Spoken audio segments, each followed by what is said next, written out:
दो लड़कियों को विकृत गुंडों के एक समूह ने अगवा कर लिया था। अप्रत्याशित रूप से एक पुलिसकर्मी घटनास्थल पर पहुंचा। लड़कियों ने सोचा कि वे पूरी तरह से बचा ली गई हैं और जितनी जल्दी हो सके पुलिसकर्मी के पीछे छिप गईं।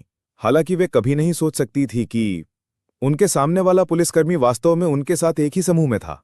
उसकी आंखों में एक अजीब सा भाव था और वो लड़कियों के चारों ओर देखता रहा। जल्द ही लिसा उसकी शक्ल से बहुत आकर्षित हो गई।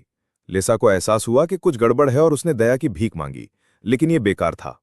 उसने बिना कुछ कहे उसे कंटेनर में धकेल दिया। 5 मिनट बाद काला पुलिसकर्मी अपने पैंट को ऊपर खींचे हुए चेहरे पर एक आत्मसंतुष्ट भाव के साथ बाहर आया। वो लड़कियों से बहुत संतुष्ट लग रहा था। जब बाहर कोई हलचल नहीं हुई तो उसकी साथी लीना जल्दी से जांच करने के लिए बाहर निकली। हालांकि वह दूसरी पार्टी को दिलासा देती रही, लेकिन उसे नहीं पता था कि वो भी अपने जीवन के पहले ग्राहक का स्वागत करेगी। अपने सामने खड़े घुंघराले बालों वाले मनहूस आदमी को देखते हुए लीना ने बिना किसी हिचकिचाहट के अपने चेहरे पर एक मुट्ठी मोटी चीनी थूक दी। इस हरकत से करली पूरी तरह से नाराज हो गई। फिर उसने सिगरेट के बट से अपना पेट जला लिया। हिंसक चीखों के साथ बगल में बैठी लिसा सिर्फ अपने कान ढक सकती थी। इसके बाद उन्होंने एक और सुपर परवर्ट का स्वागत किया, जिसे न केवल हिंसक काम पसंद था बल्कि फैंसी ऑपरेशन करने का एक अनोखा तरीका भी था। दोनों बहनों ने सुअर के सिर वाले आदमी की अजीब शक्ल देखी और घबराकर सीधे अपने पैरों पर खड़ी हो गईं। जैसे ही सुअर के सिर वाले आदमी ने अपना हाथ उठाया और लहराया, उसका निशाना लिसा थी। लिसा का मजबूत शरीर पूरी तरह से ढह गया, लेकिन चाहे उसने कितनी भी कोशिश की, ये बेकार था। फिर सुअर के सिर वाले आदमी ने उसकी कढ़ाई पकड़ ली और उसके चेहरे पर उसकी गंध को सूंघा और उसके चेहरे से खून बहने लगा। चीख।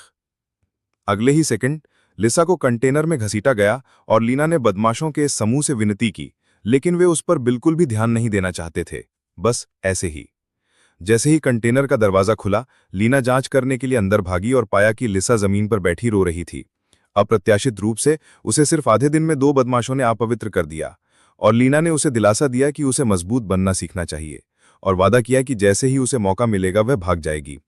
इस दिन तक मृत विकृत लोगों के इस समूह ने फिर से 2 छोटी लड़कियों को उठाया, इसलिए सभी सदस्य बाहर चले गए और करली को अकेले पहरेदारी करने के लिए छोड़ दिया। दोनों बहनों ने मौका देखा, इसलिए उन्होंने एक साहसिक योजना बनाई।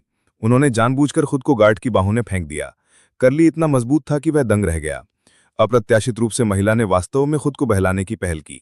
जब वह इस बात पर हिचक रही थी कि मना करे या नहीं, कैलिना के जोशीले नृत्य ने करली की इच्छा को और बढ़ा दिया। जब वह इसका आनंद लेने के लिए तैयार थी, लीना ने उसकी स्थिति का फायदा उठाया और उसकी गर्दन की धमनी काट दी।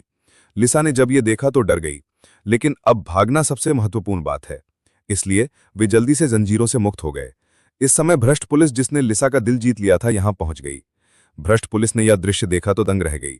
इससे पहले कि वह कुछ कह पाती, दोनों बहनों ने पुलिस